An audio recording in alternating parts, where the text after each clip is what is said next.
He's the head football coach at Mississippi State as the Bulldogs are winding down spring practice scrimmage tomorrow inside the stadium. And, Coach, always appreciate a few minutes of your time.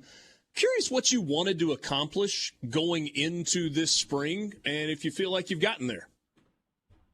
Well, springs are all kind of the same from the standpoint you want to do a couple things. First of all, you want to peek in and figure out who's improved and how much and by what degree.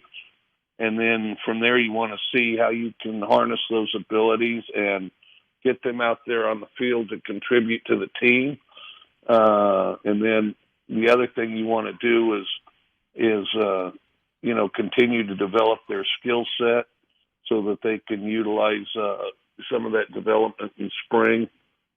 In the next off season, the summer off season, as they prepare for camp. So you want to enhance, what they can do and teach them things that'll make them better. But also you want to see where they're at and try to evaluate how you can channel, those abilities to benefit the team. And it all starts with being really competitive out there. Is spring ball fun, or is it kind of a slog? Oh, I love spring ball. I love spring ball, and I think anybody that's truly, committed or going to be any good at football needs to love spring ball. I mean, the point of football is to play football, and so no, I think spring is a great time. And then the other thing is you can take things a little more slowly as far as the teaching aspect. You can get more reps in and just continue to develop. I'd like 20 days of spring, but, 15 is kind of what we've settled on. Coach, you look back at your career. In year 3 at Texas Tech, you took a nice step forward and won 9 games. Year 3 at Washington State, you were still putting pieces together there, and it was year 4 before you took the big step forward. What is year 3 going to look like for you at Mississippi State, do you think? Well, we're excited about it. We've got a lot of guys back, which is good. I think the scholarship totals won't be as out of whack as they were, a year ago. A year ago, a number of teams had a lot of guys grandfathered in by getting that extra COVID year. And just luck of the draw, we had less of those guys. And so I think that helps equalize some things, but then also the chance to continue to work with a number of the same guys we did last year and just keep improving, I think, is kind of exciting for our whole group. And, it seems like we have a real good locker room right now. You've coached a lot of great quarterbacks in your coaching career. Who does Will Rogers remind you of guys you've coached before? And what's unique about him? What does he do differently than those guys do?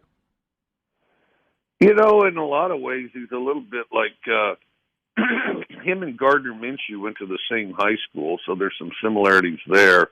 He kind of reminds me of Graham Harrell.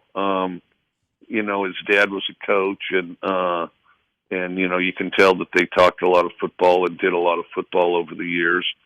And his mannerisms are kind of like Graham's a little bit too. I listened to the interview you did with that scoundrel, that villain, Brandon Walker, and you were very vocal about some topics. I'm just kidding. Brandon's a good friend of mine. Very vocal about some topics. You've been vocal about the portal. You've been vocal about NIL and some of your disagreements with it. But at the same time, you've gone into the portal and you've gotten some good players thus far at Mississippi State. Is it just adapt or die with these kind of nuances and new policies in college football? I think that's pretty accurate. I think that it's pretty accurate. Adapt or die. We try to build our team with, high school guys that we've developed, but also I think the portal can't be ignored as a resource. And then, both directions. I mean, as far as a guy getting, that's not quite, good enough to play here or something like that wants an opportunity where he can play, but then also, bringing some quality guys in. I think that there's a lot of things about, the current general things that are unsustainable, and I'm optimistic that they'll develop to the positive over time. But Yeah, I mean, and it's kind of not a holding pattern. You aggressively try to make the most of the rules and all the things that exist now. But with that said, I mean, there's got to be something's got to give on it too. Mike, I got to be careful when I start thinking too hard, but you said something in that interview that really made me think in terms of playoff format. You suggested that there should be 64 teams, and I want to make sure that I understood this part right. You said play 10 games for everybody, and then you kind of reshuffle the deck and decide who the 64 are, and then the teams that are left play 2 more games to get to 12. Is that right? No, everybody gets to play 12. Everybody gets to play 12. Okay. So the regular season's 10 games. Everybody gets 12. If you don't make the playoffs, then you can schedule your next 2 games. Home and home with other teams that aren't in the playoffs. And so, and so 1 week, which is an obvious week to play, would be after the 10 regular season games. Guys that definitely aren't going to make the playoffs take advantage of the TV market that week and play. And then there will be natural breaks within the playoffs. And, I mean, people, watch games on Wednesday nights, Thursday nights, Friday nights, everything else. And then,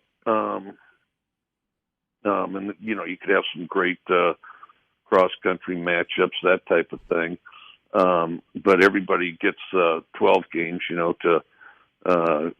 so that first of all, I think that the 12 is a pretty good regular season number. Second of all, they need to take care of their budgets, fans, and finances. And then the other thing about an extended playoff, then it doesn't just concede that window to the NFL, where we get our share of the market. The window kind of from the end of November to just prior to Christmas.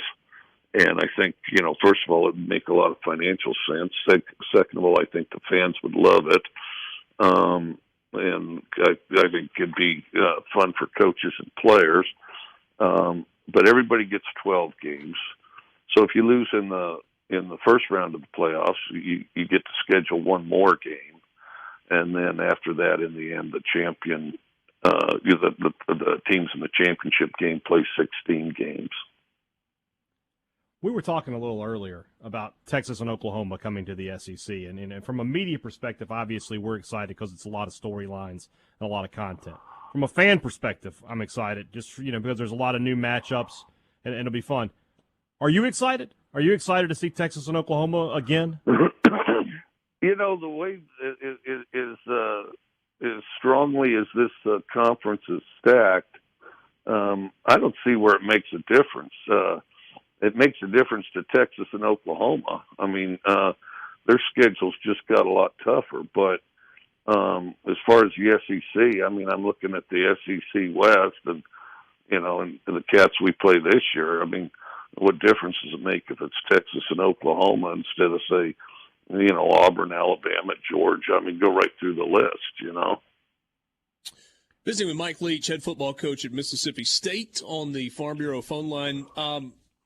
Coach, on Fridays, we do what's called Food Friday. Our friends at Polk's Meat are involved with it, and we talk about what we're going to cook on the grill and kind of what we might be doing in a given weekend. Are you a grill guy?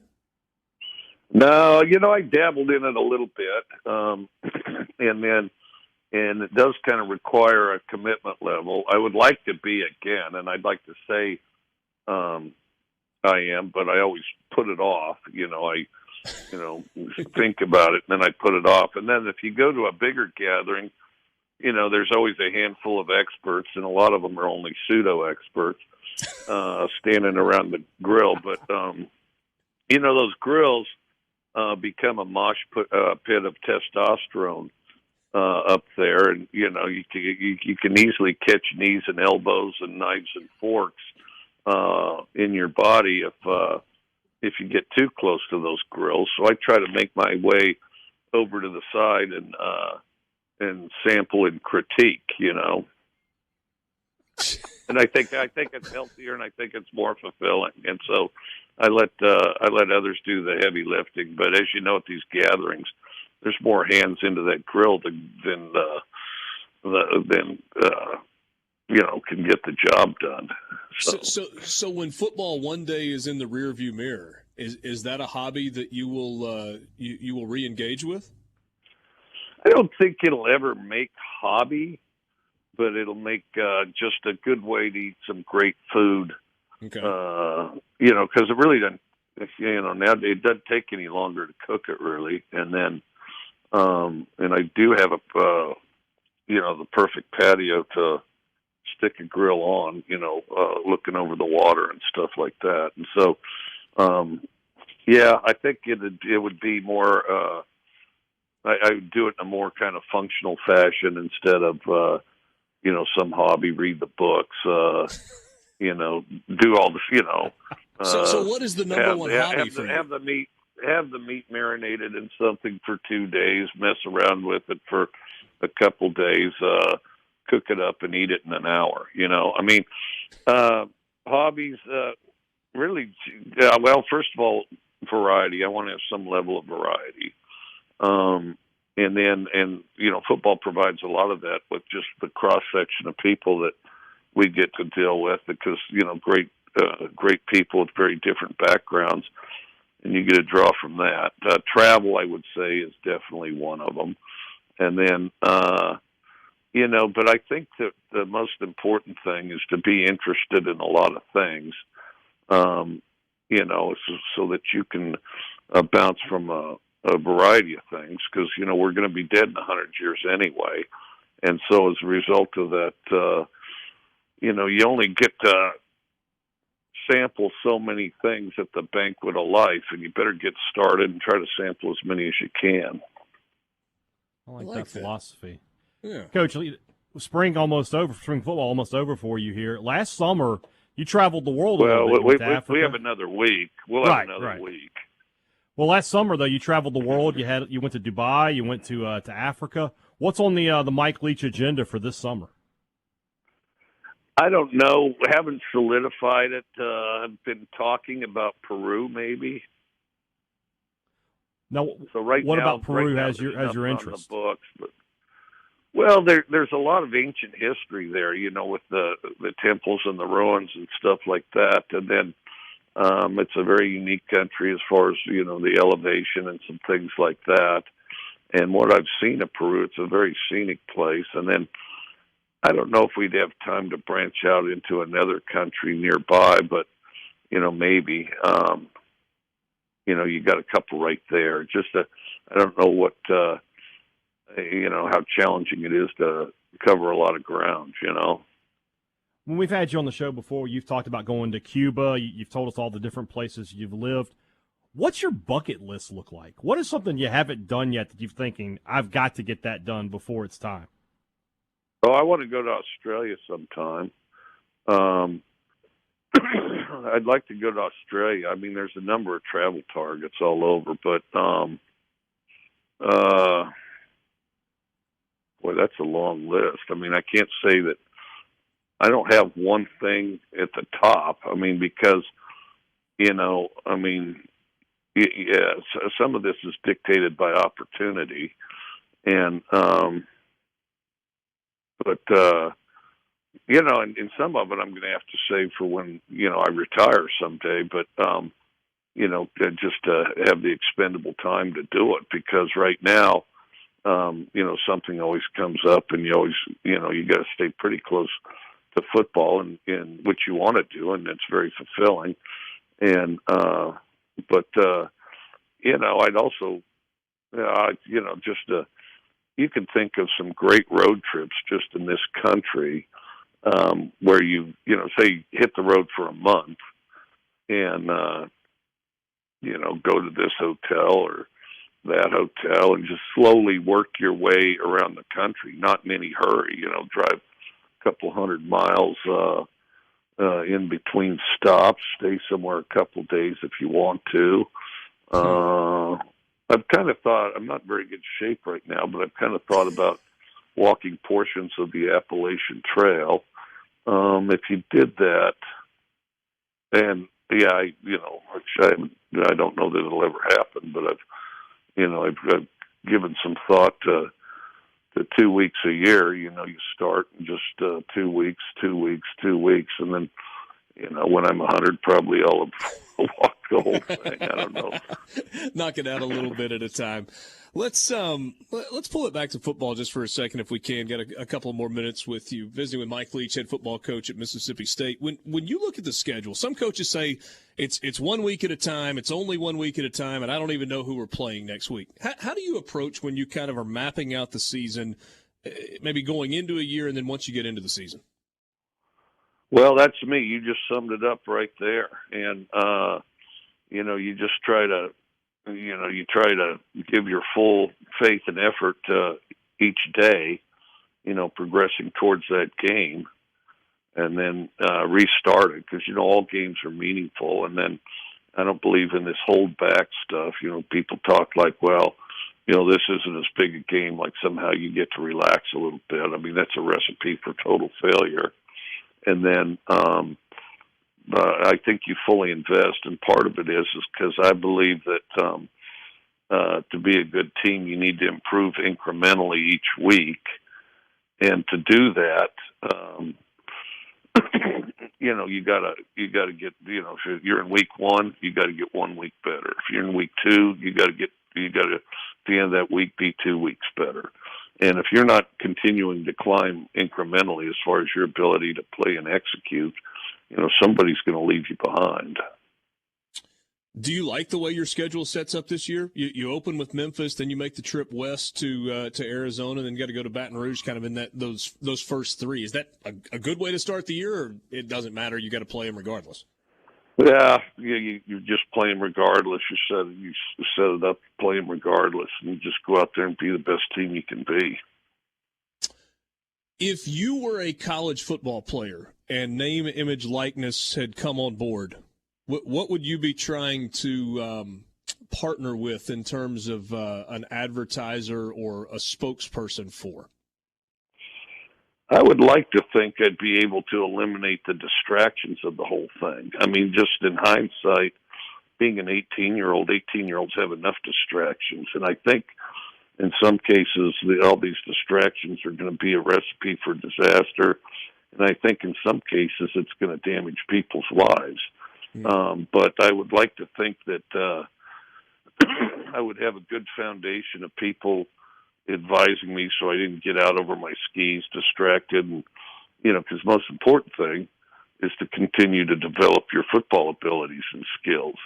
And if you fail to do that, then, all this name, image, and likeness stuff goes out the window.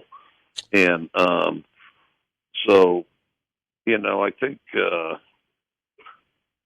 best approach would be probably to just see what happens, but you can't have, and I'm sure some of this is going on, guys going around knocking on doors, begging for endorsements. But you better remember your day job, which is being good at football and getting degrees. And I hope this doesn't, and I'm afraid it will,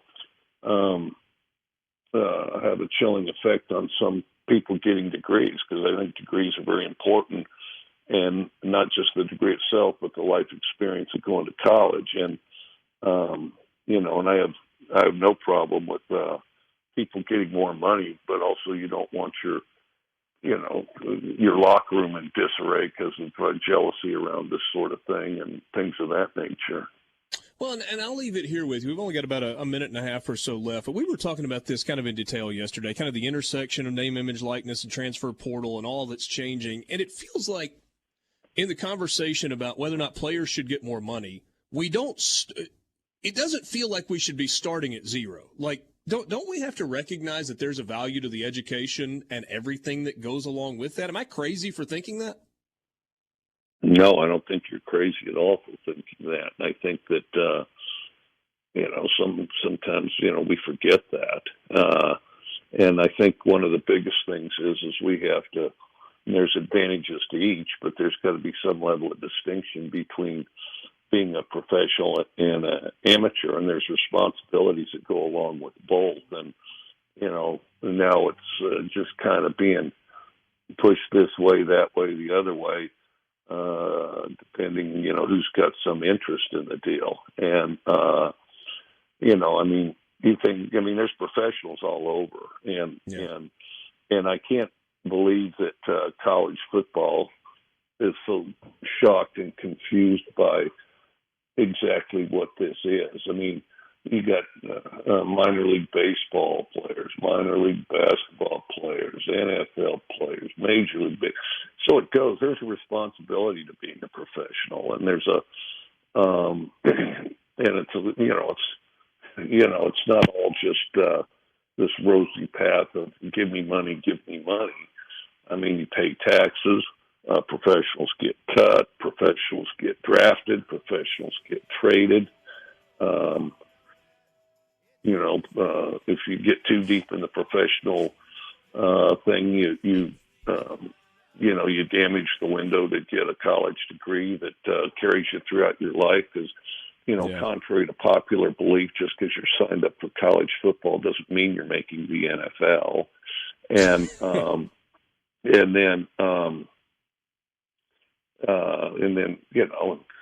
course, if you're an amateur, then you want you want more money because you invest there. I don't think the other thing is, I don't know that people fully appreciate how many hours these guys work on the field. First of all, they work hours of their life, years of their life, getting a position to even be a college football player, and then the hours here that exist, not just the meetings and on the field, but tending to injuries, going to the training room, going to study hall, all the things that go along with college football, then the preparation in the off season that you have to do on your own. But if you don't do it, you're not going to be very good. And, there's almost limitless hours. And to see him get more, I certainly would be in favor of, but, the other thing is focus and responsibility is important too. And also kind of thinking about your future is important. And, if you wanted to keep it amateur, my thought has always been, and this isn't a perfect one, it's just one. You can incentivize getting that degree. I mean, if a guy plays 4 years, graduates, give them some amount, $100,000 at the end. But if you hit the portal, you're not eligible for it, or that type of thing. So, because I think that everybody in their life who's ever achieved anything have hit a point where they're discouraged, they're depressed, and they're tempted to cut and run,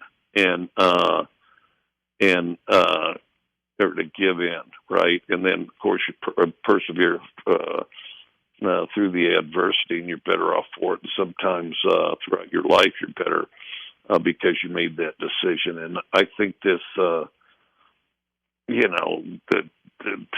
to aggressively encourage people just pulling up and leaving anytime something doesn't go their way, I don't think that helps anybody. I don't think it helps teams, and I don't think it helps the individual.